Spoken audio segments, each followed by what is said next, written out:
Auzubillahiminash-shaytanir-rajim. Bismillahir-rahmanir-rahim. Assalamu alaikum students. How are you? I hope you will be fine. पेनकेन education system Islamabad बराए जमात चाहारूं मजमून उर्दू बे। आज का हमारा उन्वान है लफ्ज़ और लफ्ज़ की इक़साम, यानी कि इसमें लफ्ज़ की तारीफ़, लफ्ज़ की इक़साम और फिर आगे उसकी तारीफ़ के बारे में हम पढ़ेंगे। तो सबसे पहले हम लफ्ज़ की तारीफ़ के बारे में पढ़ते हैं। दो या दो से ज़्यादा हरूफ को मिलाकर लिखा या पढ़ा जाए तो लफ्ज़ बन जाता है। दो या दो से ज़्यादा हरूफ को मिलाकर लिखा या पढ़ा जाए तो लफ्ज़ बन जाता है। जैसे सबसे पहले हम दो लफ्ज़ी हरूफ पढ़ेंगे इसमें, काफ लाम कल, सीन चे सच। स्टूडेंट्स, ये आपकी सहूलत के लिए मैंने यहाँ पे लिखा है कि आप लोगों को अच्छी तरह से समझ आ जाए। जैसा ऊपर हमने लिखा था दो या दो से ज़्यादा, अभी हमने ये दो लफ्ज़ी हरूफ पढ़े हैं, काफ लाम कल, सीन चे सच। अब दो से ज़्यादा हरूफ के बारे में पढ़ेंगे, यानी कि तीन लफ्ज़ी हरूफ, काफ अलिफ मीम काम, शीन अलिफ मीम शाम। ये तीन लफ्ज़ी हरूफ थे।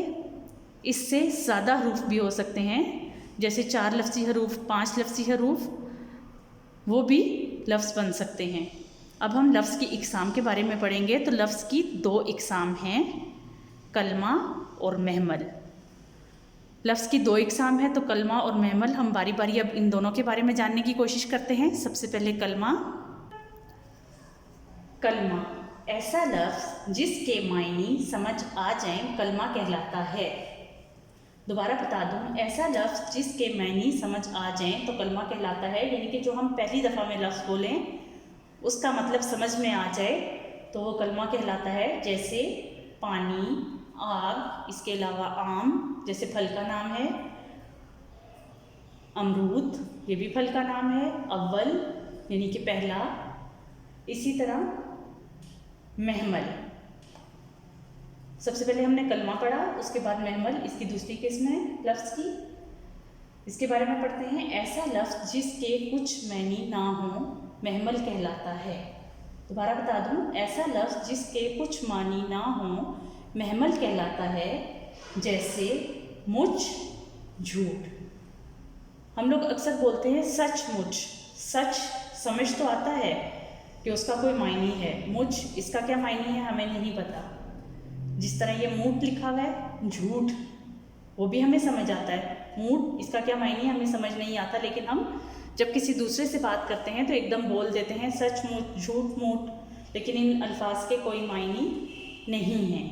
इसी तरह ये मैंने एक चार्ट सा बनाया है, इसमें हम कलमा और महमल अलग अलग से पढ़ते हैं ताकि आप लोगों को समझ आ जाए। जो ब्लू कलर से लिखा गया है ये कलमा है, और जो ब्लैक से लिखा गया है ये महमल है। कलमा महमल। जैसे पानी, मैंने आपको बताया है कि ऐसा लफ्ज़, कलमा ऐसा लफ्ज़ है जिसके मायने समझ आ जाएं। तो इसमें पहला लफ्ज़ है पानी। पानी के साथ एकदम हम बोलते हैं पानी मानी, तो मानी का कोई मतलब नहीं होता, तो ये हम महमल में लिखेंगे। इसी तरह आग, आग के साथ हम एकदम आग वाग जला दो ऐसे बोलते हैं, तो ये वाग महमल में आएगा। सच मुझ, जैसे अभी मैंने आपको ऊपर बताया, सच कलमा है और मुझ महमल है। इसी तरह झूठ कलमा है और मूठ महमल है। ठीक कलमा है, ठाक महमल है। स्टूडेंट्स, मैंने अपनी तरफ से कोशिश की है कि आप लोगों को समझ आ जाए। उम्मीद है आप लोगों को समझ आ जाएगी। अपना ख्याल रखिएगा। अल्लाह हाफ़िज़।